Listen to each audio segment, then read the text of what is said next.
ఇవాళ BRS party శాసనసభ్యులము శాసన మండలి సభ్యులందరూ కూడా గవర్నర్ గారి ప్రసంగం అవుతున్నంతసేపు నల్ల బ్యాడ్జీలు వేసుకొని కూర్చోకుండా నిల్చొని నిరసన తెలిపాం. ఎందుకు ఆ నిరసన అంటే మొట్టమొదలు గవర్నర్ స్పీచ్ మన అసెంబ్లీలో జరిగినప్పుడు, అసెంబ్లీ అంటే గుడి లాంటి అసెంబ్లీ, అలాంటి అసెంబ్లీలో మొట్టమొదలు గవర్నర్ స్పీచ్ రాసేది ఎవరు కాదు, క్యాబినెట్ రాస్తుంది.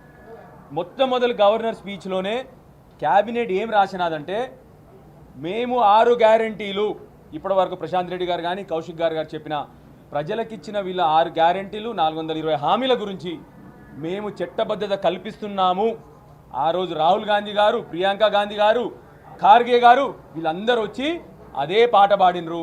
అదే పాటని అసెంబ్లీ సాక్షిగా అసెంబ్లీలో ఆ రోజు మొదటి గవర్నర్ స్పీచ్లోనే గవర్నర్ గారు ప్రసంగించిండ్రు.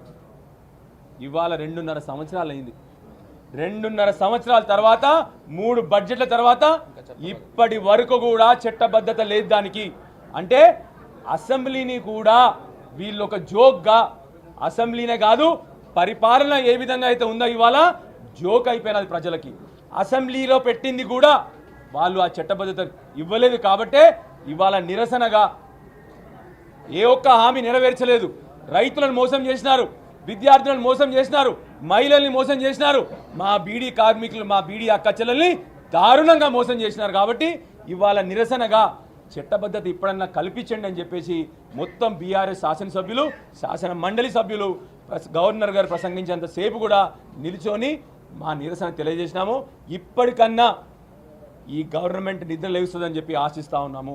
మీరు ప్రజల్ని చేసిన మోసాన్ని ఇప్పటికన్నా చక్కబెట్టండి అని చెప్పేసి ఈ ప్రభుత్వాన్ని రిక్వెస్ట్ చేస్తూ ఉన్నాము. గవర్నర్ గారు పాపం మొదటిసారి వస్తే ఆయనతో కూడా అబద్ధాలు చెప్పించినారు మీరు. దయచేసి పాపం ఇవాళ గవర్నర్ గారు ఆడిన అబద్ధాలకి ఆయన కూడా మళ్ళీ అన్ని దేవస్థానాలకు పోయి పాపం దర్శనం చేసుకొని రావాల్సిన పరిస్థితి.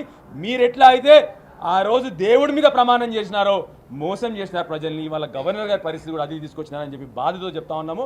అందుకే ఇవాళ బీఆర్ఎస్ శాసనసభ్యులు, శాసనమండలి సభ్యులందరూ కూడా నిరసన తెలియజేసినారు. Thank you. జై తెలంగాణ, జై కేసీఆర్.